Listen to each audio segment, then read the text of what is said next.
Hi guys, and welcome back to the Crochet Tour YouTube channel.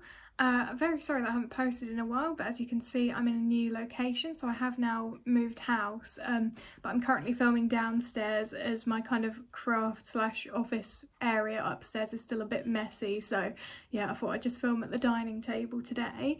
And today I'm going to be doing another episode of Tour Tries, so I think this is episode 5 now.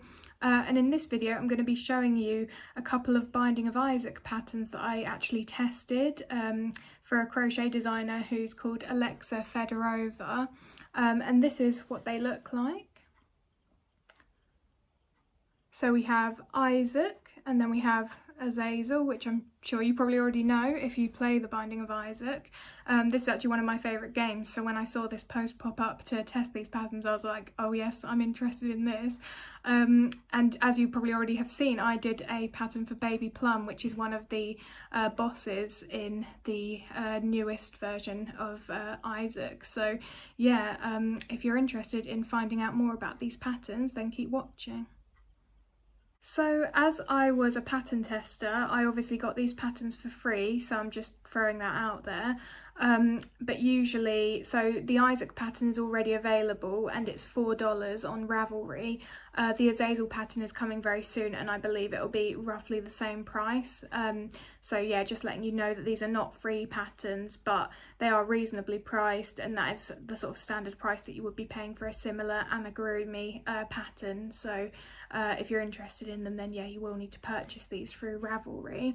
And just to speak a bit about the testing experience itself actually, so surprisingly I've never tested a pattern before, and I don't exactly know why. I think a lot of the time there's a lot of stringent requirements in terms of exactly, you know, what feedback you need to give, or all these sort of checkpoints that you have to tick off before you're able to test the pattern. But for this particular pattern testing experience, it was actually really straightforward, and you know, you just obviously point out any issues with the pattern itself, but there was no really unrealistic time frames or anything like that. So I actually really enjoyed testing this pattern, and I think I'm going to do a lot more of this in the future because it really helps you to broaden your own sort of crochet experience. And again, trying to identify errors in other people's patterns is such a great way of learning, and it helps you to improve your own patterns too. So yeah, I really enjoyed this experience. It was also quite nice because moving house and everything like that is there's just a lot of stuff to do, and I didn't necessarily feel like making my own patterns in this time because that takes up so much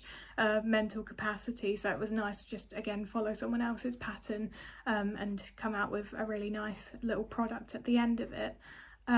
So yeah, in terms of the patterns themselves, they were really simple and easy to follow. I would say that a beginner could probably have a go at it. Definitely intermediate people would be able to follow these patterns. And as you can see, the Isaac is obviously a lot more simple than the Azazel because this has different parts to it and the wings and everything like that. So there is an element of sort of crocheting in rows and rounds for Azazel, whereas for Isaac it's all done in rounds. And the only, I wouldn't say complicated part, but the only part that could probably go wrong, I suppose, is when you're putting the face details on, because that can be quite difficult sometimes to get it to look just right. But other than that, I do believe that these patterns are fairly simple, and if you have some level of crochet experience you can probably follow these. And it's also worth bearing in mind that the patterns include pictures as well to help you along the way. And for some of the sewing stages, Alexa's very specific in terms of which rows you should be attaching things to, or like for example with the eyes, she tells you which rows you should be gluing the eyes down to and how many stitches there should be between the eyes. So if that's something that you struggle with, then there is help available there. And of course you can always contact Alexa herself if you're struggling with the pattern, so that's really helpful. So you know that if you get stuck you don't just have to abandon it.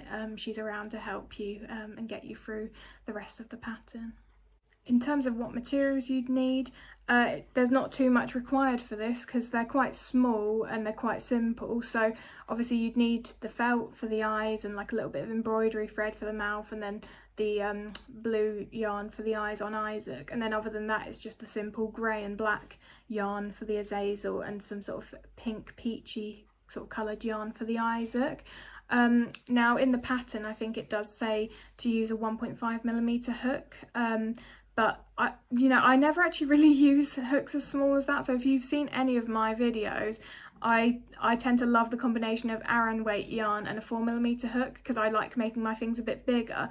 But I actually thought for this sort of testing experience I should probably try and use as close as possible to what they recommend in the pattern. So I used a 2mm hook and DK yarn for both of these. And I do really like how they turned out actually. They're very small and cute. So I measured them and I think they come out at about 12 centimetres tall, which is a lot smaller than something I would normally crochet. But it's quite nice, especially if you want to, save space. You don't have loads of space to have loads of massive amigurumi dolls lying around your house, then that is actually quite a nice little small size to have. But you don't have to use what she specifies in the pattern. So obviously I didn't quite use what she specified. I used a 2mm hook instead of 1.5 and it still turned out perfect. But you could use like a 4mm hook and Aran yarn if you wanted to. It would just come out quite a lot bigger. So I don't think that would be an issue if you don't have the specific sort of materials specified in the pattern itself. So yeah, I think I'm just having a look at what I wrote down, but I think that's pretty much it. I really enjoyed the patterns. I think they're like I said, they're reasonably priced, $4. If you really like the Binding of Isaac, then it's a bit of a no-brainer really. I think there are some other Isaac patterns available. I'm not entirely sure how many. I'm sure there's probably quite a lot of different patterns available for Isaac himself, but in terms of Azazel, that's probably a bit more unique. So if you were going to buy one of these patterns, I'd probably recommend the Azazel, but I mean I'd recommend both of them. So I will put the links in the description. As I mentioned, only the Isaac is available at the moment. I think Azazel's coming pretty soon, but when that's available I'll also link that in the description. And yeah, I really enjoyed testing these patterns and I'm really happy with the output. And I love the Binding of Isaac, so I'm just gonna probably display these somewhere. And yeah, I think they're really cute. So that's pretty much the video. So in terms of what's going to be coming soon, I mean, as I mentioned, I'm probably going to do some more pattern testing because I quite enjoyed that. So I might have a little search on Instagram and see if anyone else needs some patterns tested. Other than that, I do want to film my kind of craft space transformation, but as I mentioned, it's still a bit of a mess up there, so that might take a little while to put together because I still need to buy like some shelves and stuff like that to actually have things laid out properly up there. So that may be a little while into the future, but I'm hoping that I will upload that eventually.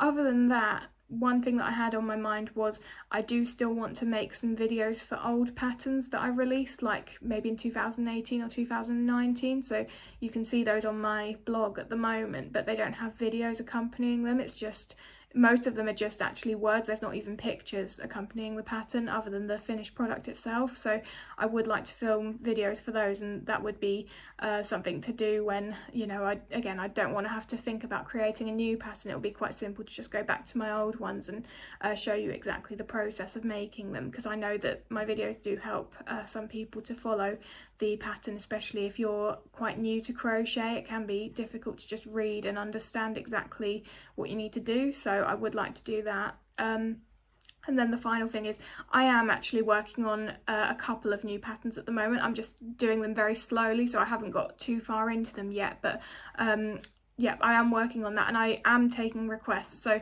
if there's any patterns that you would like me to do leave it in the comments. I can't guarantee that I will be able to do it because, I'm only so good at crochet. There's some things that are just too difficult for me to try and design, but characters from games and like cartoons and things like that, I should be able to do that. So just leave it in the comments and maybe I'll get round to it. But yeah, other than that, that's pretty much it. So I hope you've enjoyed this video and I'll see you next time. Bye guys.